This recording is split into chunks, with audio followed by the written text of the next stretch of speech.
a really good cast for this movie. Mm-hmm.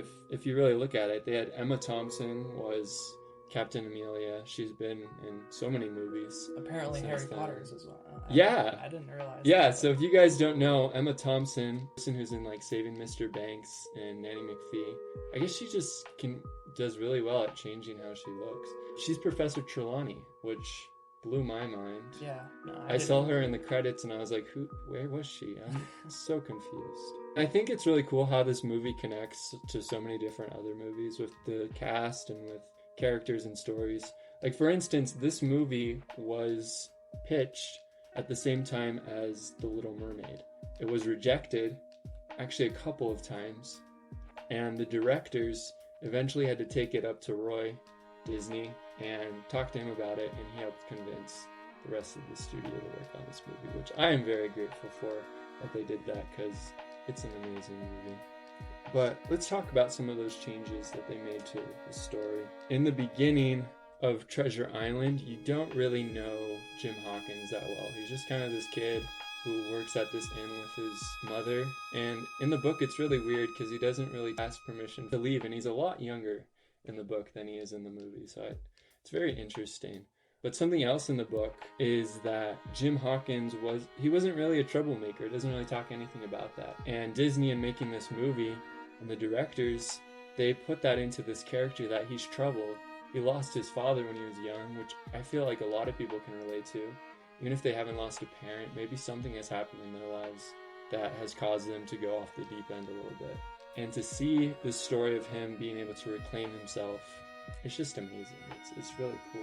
And also, like, the idea of fatherhood and those father-son relationships that you can see in this movie, even though he doesn't have his biological father anymore, he finds father figures in Dr. Doppler and in John Silver, and it's just really cool.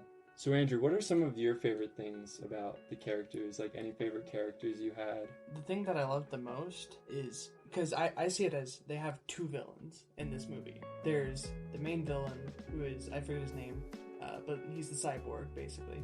Oh yeah, John Silver. Yeah. And then you have the other villain, which is like the crab monster. I'm sorry, I don't know like anyone's names. I think it's Screw. Yeah, okay. So you basically have two villains. One has a character arc, and I love that, because it's a very humanistic thing, and it's something that a lot of movies kind of miss on, because they kind of just put in this villain and say, he's bad, here's him doing some bad things, what else do you need? But with him, at the beginning, he kind of has that characteristic of, I'm just evil, or not even evil, but he's going after treasure, and nothing's gonna stop him.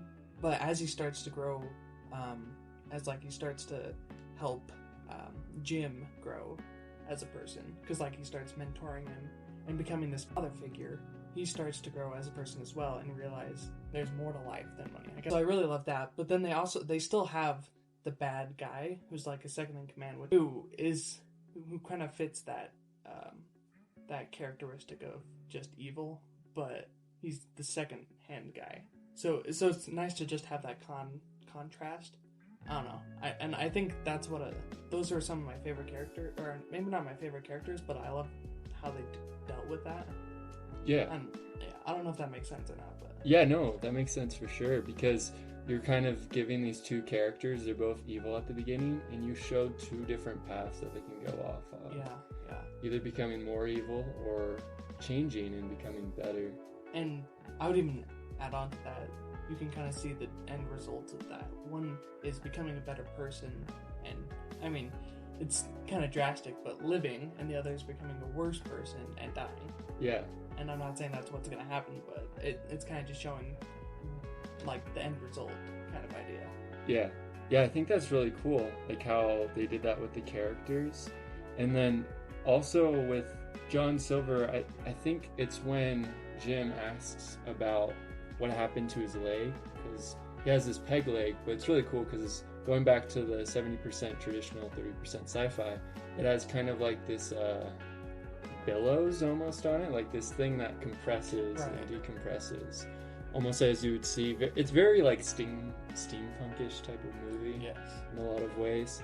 But he's talking to him, and he says something along the lines of, yeah, sometimes you lose things, like going after the things that you treasure, the things that you love. Mm-hmm. And it's really interesting because they use that, they kind of parallel they kind of parallel it later in the movie. And I hope this isn't spoiling too much, but there's a moment in the movie where he has to decide between saving the riches or losing something far greater, and that's Jim. Mm-hmm. So I think it's really cool. Yeah. And I would say another thing that I love is the relationship between Jim and John Silver. Jim and John. I love the relationship that develops over time with them, because I like to see it as both of these characters have probably never had a serious father figure or been a father figure in John's situation. So it's kind of just cool to see how Jim, father left when he was young, now has this new father figure who he's come to respect. And then we see John, who, like you said, is now having to sacrifice, and it shows what he really cares about. And so I guess that's also another thing in his character arc. Yeah, and the character arcs thing is really cool because you see John Silver go on this positive character arc throughout the movie. Mm-hmm. But you also see some like true colors showing through with a lot of characters. And I don't know, there's just a lot of things you can learn about life from this movie in a lot of ways.